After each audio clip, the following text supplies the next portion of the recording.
Great to have you with us on BBC London, the day after England's historic win. I've always looked up to them in everything I've done, and it's just been an incredible experience to see them win. When they slowly work together as a team, they build things that no other team can build. Plus, how the Lionesses' success is giving a boost to some of our young Londoners on the pitch too. Celebrations continue tomorrow, and here on the Mall will be the focal points. I'll have all the information you'll need to know. Also coming up, I'm not a fan of your mayor. President Trump renews his spat with London's mayor. Our political editor will tell us more. And the feline who captured the hearts of people in Windsor is to get a special tribute in the town.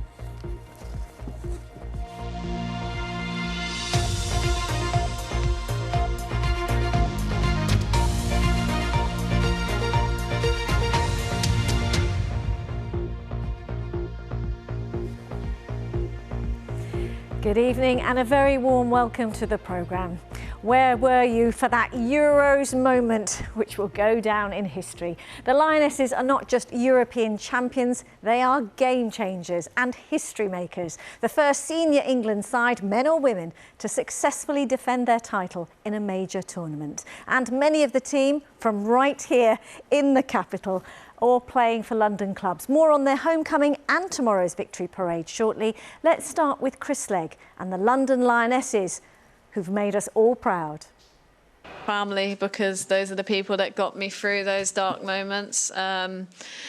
And I'm so grateful to be out the back end. But if that's a story to tell someone that may be experiencing something the same, then tough times don't last. Around me, the staff, the coaches, you know, everyone's putting the effort to help me get where I am.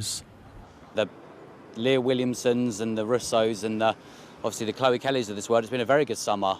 Obviously the Euros and of course the Champions League before that. So pretty good to say the least. In my teens, I became a qualified referee, and that was just unspoken of. Girls just didn't do that. So now to see that women are doing these incredible things that the men can't achieve, it's just amazing. The England team has won the Euros and got to a World Cup final, 2 Euros. Why is there no statues of female footballers outside Arsenal Stadium, in Trafalgar Square, and every football club? Charged to the title. She's tibia, but no one knew. And then I've just hurt my knee today on the other leg. I think that's why I got a lot of praise from the girls after the Sweden game, because I've been in a lot of pain, but that's what it takes to play for England. That's what I'll do. Perhaps the ultimate hero, goalkeeper. For most of the game, especially the penalty shootout, is just all a blur right now, and I think, like I said, it's going to take a couple of days for it to process really what's just happened. Training inspired by the Lionesses. Frankie McCamley joined a session at a grassroots club in Crystal Palace. You have to add the most realism. It's a double movement. I'm here, then I'm going. Lionesses' win has definitely been a huge inspiration here. Absolutely overjoyed, and it's just beautiful to be able to retain the title of European champions once again. It just shows how important and good English football is getting, especially within the women's. Their win inspired me because obviously I tore my ACL at only 15 years, so just seeing Beth Mead, Leah Williamson come back from their injury is really inspiring to play again and have that confidence. Look at them go, I just can't wait to watch them when they come back. And I feel like it inspires not just me, but other girls that also play to just know that they can do it. Just because they come from London doesn't mean it's going to stop them. These players are part of the Kinetic Academy, which works alongside schools to help young boys and girls, particularly from disadvantaged backgrounds. We mix education and football, and we combine and use football as a tool to push education within schools and use it to motivate the kids to value their education. They turn out and they kill us. It's a wraparound support network, all free and available to the community. This academy isn't just about on the pitch. It also offers girls services off the pitch too, like access to employability workshops or work experience with some of the big supporters of this cause, which could include things like insurance companies, all the way up to tours around huge brands like Adidas. Viola, excellent defending, young lady. Kinetic is just really all around I think, just an amazing charity, and it's helped me so much. They got someone to help me with my maths A-level exams, so just everything all around. If I'm being honest, doing all 3 A-levels can be challenging, especially on like my well-being and things. So being able to come out and play on the pitch and like have my friends, obviously I've met most of my friends through Kinetic. It just means a lot to me, really. I know if I work hard off the pitch, honestly, it helps me on the pitch because I know I'm going to do so well. So, yeah. And what are your hopes for the future? Are you going to stay in football, do you think, or are you going to go into the corporate world or something like that? What are you thinking? I hope to make it, honestly. I hope to play for the Lionesses as well.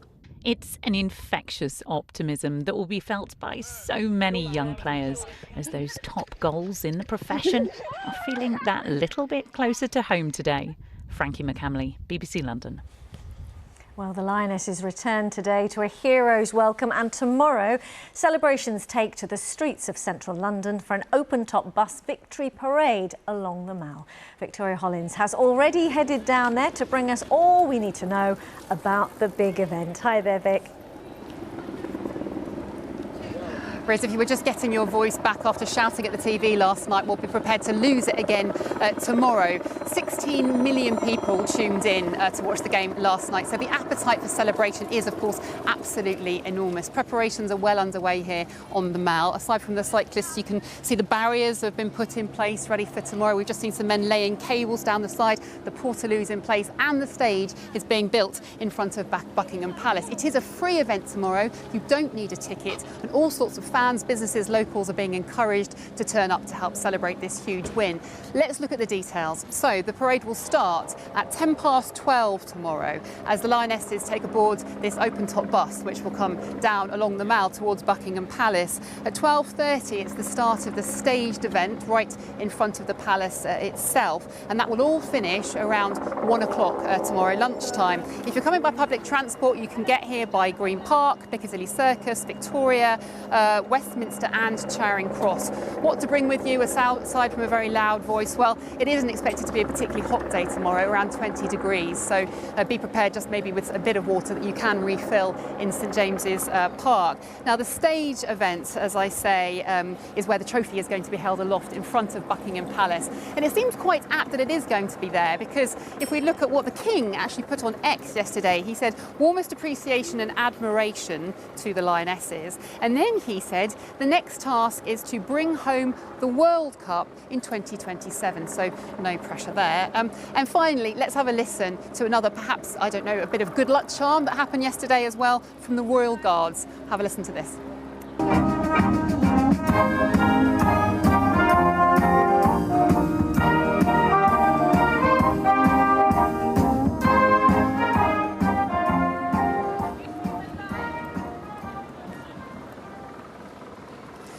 Well, the Mall will look completely different tomorrow, filled with thousands of people, a sea of colour, a sea of shouting. Bring your flags, bring your voices, or watch it on BBC One live, or you can tune in to BBC Radio London. Eddie Nestor will be here live in the Mall from 10 o'clock until 2 o'clock tomorrow afternoon. So you can in any way get involved with the celebration. Riz. Yeah, exactly. There's no excuse to miss it. Victoria, thank you to you and the Royal Guards that we heard there. And as Vic mentioned, you can follow the victory event tomorrow across the BBC, a special programme on BBC One from 12. And of course, we want to also hear from you. Will you be travelling to the Mall to see the Lionesses tomorrow? Perhaps you'll be holding a watch party at home or in your local community. Do send us a message to let us know what you're planning. You can email us. You can see the address there. Hello, BBC London at bbc.co.uk. Lovely to have you with us this Monday. Lots more ahead tonight, including counting the cost of school uniforms. We're at a swap shop charging a fraction of the price. And the feline who captured the hearts of people in Windsor is to get a special tribute.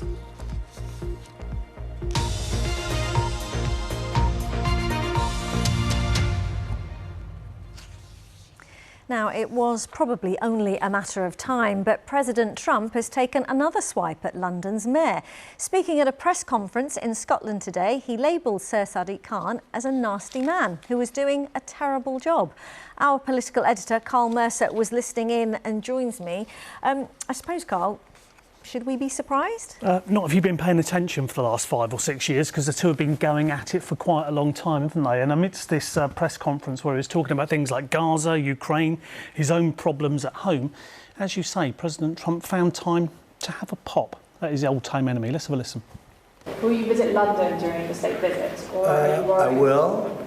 I'm not a fan of your mayor. Why not? I think he's done a terrible job, the mayor of London, but a nasty person. I think he's a friend of mine. No, I think he's done a terrible job, but I would certainly visit London. Yeah. Slightly awkward. President Trump not pulling any punches. Has the mayor's team responded? Well, I think they might have been ready for this, Riz. That old adage that one thing worse than being talked about is not being talked about, because they came out with a pretty hasty response about half an hour after President Trump's comments. Let's have a look at what the mayor said. He said Sadiq is delighted that President Trump wants to come to the greatest city in the world. He'd see how our diversity makes us stronger, not weaker, richer, not poorer. A challenge, I guess. And as you've mentioned, the pair do have history. I imagine it should make the state visit in September pretty interesting. Yeah, well, let's go back over some of the grand moments of their rivalry, if you like. There was back in 2017-18. You'll remember the Donald Trump blimp, won't you? The president as a baby with a nappy in Parliament Square.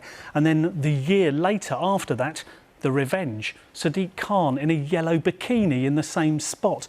And lots of insults traded between the two. President Trump calling Sadiq a stone-cold loser. The mayor accusing him of childish insults and being a poster boy for racists. So I suspect it might be quite interesting come September as we go into round 3, 4, 5 or 6, wherever we are now on their continuing spat. Yes, I know that you're counting. Carl, thanks very much. Our political editor, Carl Mercer there. Next, a woman in her 20s whose drink was spiked while she was on holiday is sharing her story in the hope it will protect others. Leila Boudabusa from Chigwell was on a hen party with her mum when it happened. A fortnight on, and she's still feeling the effects. She's been speaking to Nikki Ford about her experience, which has also had a big response online. So I went to Ibiza for a long weekend for a hen do. I was with my mum and some family and friends, and you wouldn't believe what happened to me.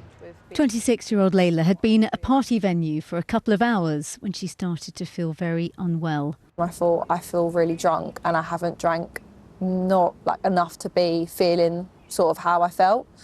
And then from sort of leaving there, I don't remember anything until I woke up the next morning. She passed out, and that's when her mum realised something was seriously wrong. My eyes were like rolling to the back of my head. They tried to stand me up, and obviously my whole body was like limp and like a dead weight, and I couldn't stand, I couldn't speak, and I was foaming at the mouth as well, apparently, which is quite traumatic to hear. She doesn't remember any of it, but was taken to the medical room at the venue where they ran some tests. They done like a finger prick blood test apparently, and that's how they sort of determined that the level of alcohol in my system was quite low. So it meant that I wasn't drunk, and then that obviously leads to the conclusion of drugs. So that's when they obviously confirmed that I had been spiked. It was 15 hours later when she regained consciousness. I tried to stand up not knowing what had happened, and I sort of collapsed back down. And then I knew straight away what had happened, and my mum sort of sat me down and told me. I was quite emotional and tearful and, yeah, really confused and just trying to take in everything that I found out from the night before that my body had gone through. Her doctor back here said she thought her drink had been spiked with the drugs GHB and ketamine. I'm starting to feel a bit better now, but it has been quite difficult. The first week I really struggled to stay awake. I kept falling asleep. I fell asleep eating my dinner, which I don't actually remember doing. It's really affected my memory, and I've been getting really confused and again really tired and drained. She posted her experience online, where it's had more than 1 million views. People were just thanking me for raising awareness because it is quite dangerous. I had quite a lot of mums message me saying that they're so worried about their daughters or sons going away, so they're now going to buy drink covers. Were you surprised at the number of people that your story resonated with? Yeah, I didn't expect it to sort of blow up the way it did, and it's been quite overwhelming, but in a nice way. She hopes by sharing her story it will help to protect others. Nikki Ford, BBC London. A brief look now at some of the day's other news stories. A man in his 80s has been taken to hospital in a life-threatening condition after he was struck by a bus in central London. It happened just before 1 p.m. at the junction of Margaret Street and Regent Street. Paramedics treated another person at the scene. Essex police say they've now arrested 23 people and charged 12 over disorder at protests outside a hotel in Epping being used to house asylum seekers. Officers say most of the arrests relate to disorder outside the Bell Hotel on the 17th of July and say more recent protests have passed off peacefully. And South Western Railway has reduced its summer timetable so that drivers can undergo training to operate the network's long-delayed new trains. The operator became the first to be renationalised under Labour in May. Now, you might think, hang on, schools have only just broken up for summer, so why are we about to talk about school uniforms? Well, they can be another financial strain on families, especially in times of rising cost of living and the new term around the corner. So one London charity is trying to help. Today was the first day of offering school uniform and shoes for a small donation. Alpa Patel has been speaking to families who went along. Queuing for uniform. These families have come to the Smile London and Essex charity shop in Romford to collect uniform for a donation of £5. We met mum of two, Sandra. Before it was like, how am I going to do? How am I going to do that? And then I found this, I was like, wow, this is a perfect opportunity for me to put more food on my table for my kids. Zoe, who is also a mum of two, is picking up more uniform for her growing son. He's growing up, it's getting bigger, so he's going to need different clothes. So to come here and get a huge variety of different stuff to help him out is very good. People plan for this appeal throughout the year. This is our 8th year we've done it. So families knew we was going to be here. They were queuing outside the door an hour before we opened, and the queue went down like 5 shops down the road. So it's just been really busy. And it's no wonder demand is high. Figures show that the cost of full school uniform, including PE kit, for a child at secondary school is now £442. For a child at primary school, it's £343. The charity says donations are essential to its survival. Two ladies have just been very generous, donated some uniform. We've got some Emerson Park uniform here, blazer. So you encourage people to bring what they're not using back? Yeah, we encourage people to recycle it basically. So if they're done with it, it can help somebody else out. It's a monthly struggle, so we only really have enough money to get us for the next couple of months, and we're not government funded, we don't have any large grants, we get the money from the community. It costs us £9,000 a month to keep the whole project running. Yes. These are difficult times. Uniform has never been so expensive.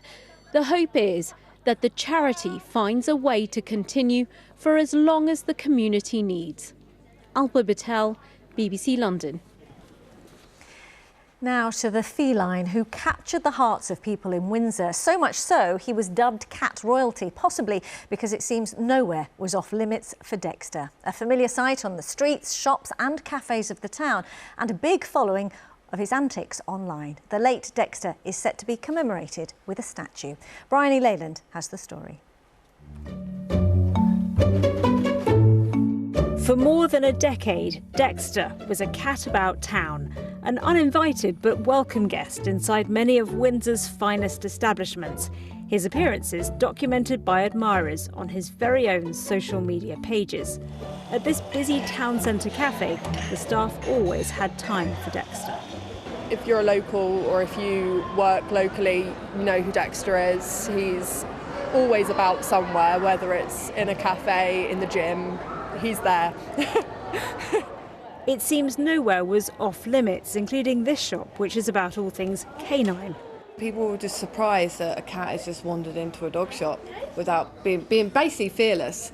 But he was royalty of Windsor, so we would be really welcoming with him.